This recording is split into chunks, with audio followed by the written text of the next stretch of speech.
As a leader, you or your top creatives could be ADHD.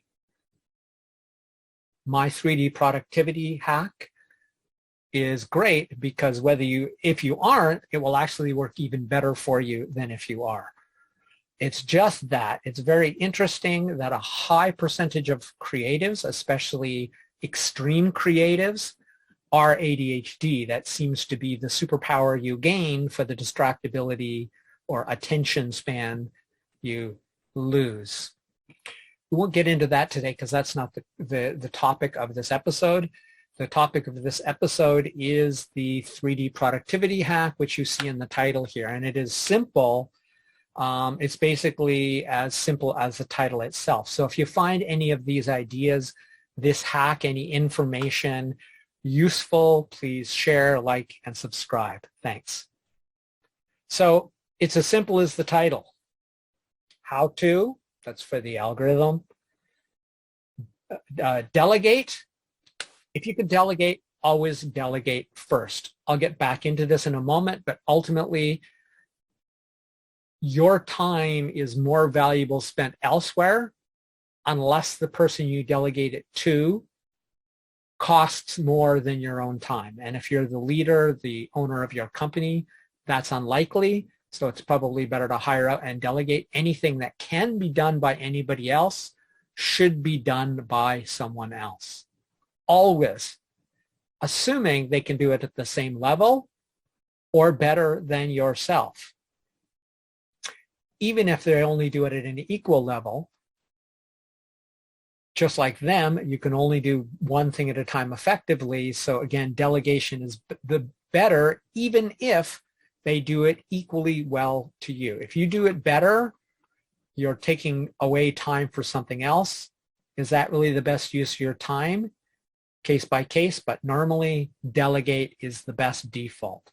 The second default is do, and it's do for what should be an obvious reason, and that is because it's going to get done, but only if you are unable financially or for other reasons to delegate, then you do. And the third one is to document. All three of these Ds, delegate, do, or document, should be done immediately upon this breaking into your brain. That's the whole purpose and why it's so useful if you do have ADHD or just are really busy, have any distractible nature about you whatsoever, capture it so you don't have to worry about it, get that mind share back so you can put your attention on other things. Now I recognize that especially the do immediately aspect is a lot like David Allen's GTD or getting things done. And honestly, I can no longer remember whether what I do, whether I was doing my own 3D method before I listened to his book or not. I think so, but for both things, it's been a long time, so I can't honestly recall. What I can tell you, though, is that I've adapted this adapted and basically evolved this to fit around and with my ADHD, my lifestyle, and to integrate modern technology, because over the years I've went from book to phone for doing the document side of the process, right? So I'm going to repeat this again because it's that important. Delegating immediately is always the best option unless there's some reason, some compelling reason that nobody else can do it.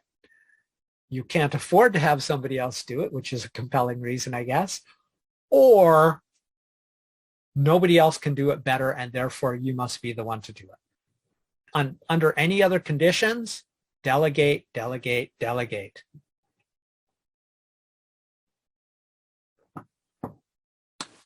Again, if only you can do it, that's fine. Do it immediately, but only if you have the ability to do one of two things, that is complete it or take a big enough chunk out of it, make some tangible progress, because that's really important in terms of motivation. Even busy people who are highly motivated feel a lot better when they feel like they've accomplished something. If you start it and you feel like you ended before you got it started and like it was almost a waste of time because you couldn't spend enough time on it to make any progress, maybe it's better to document it.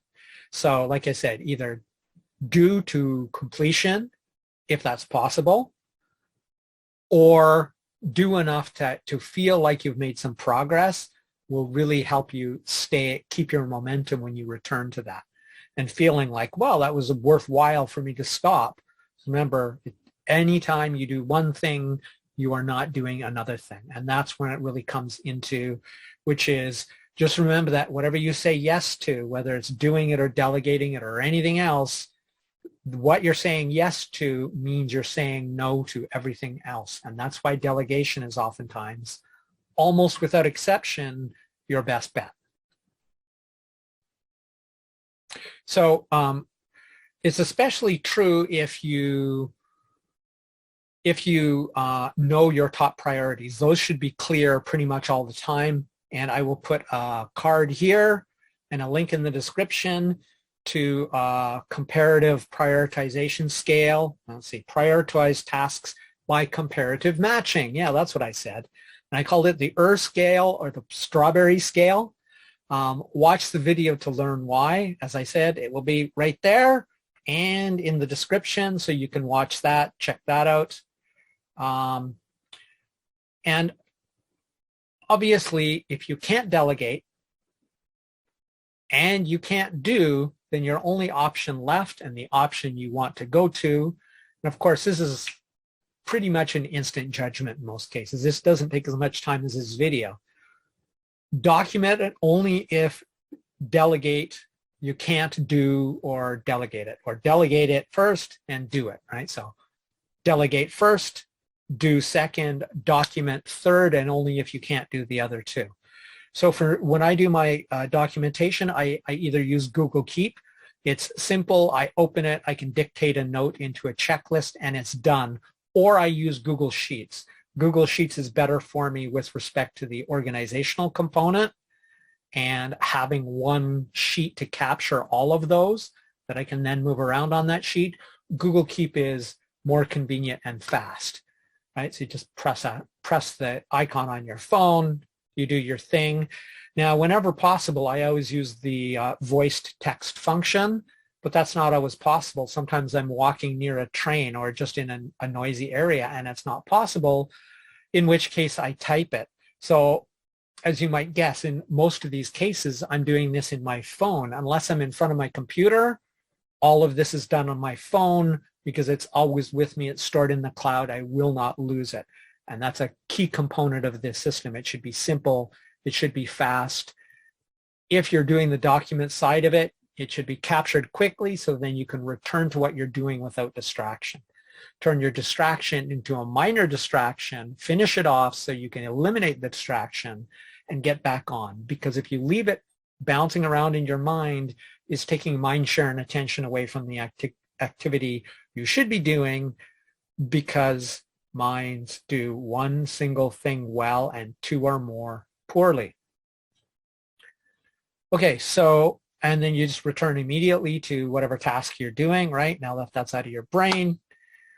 Just make sure when you do this that you put enough detail in that message in the documentation that if you don't look at it for another 6 months, you know what you meant, what you intended.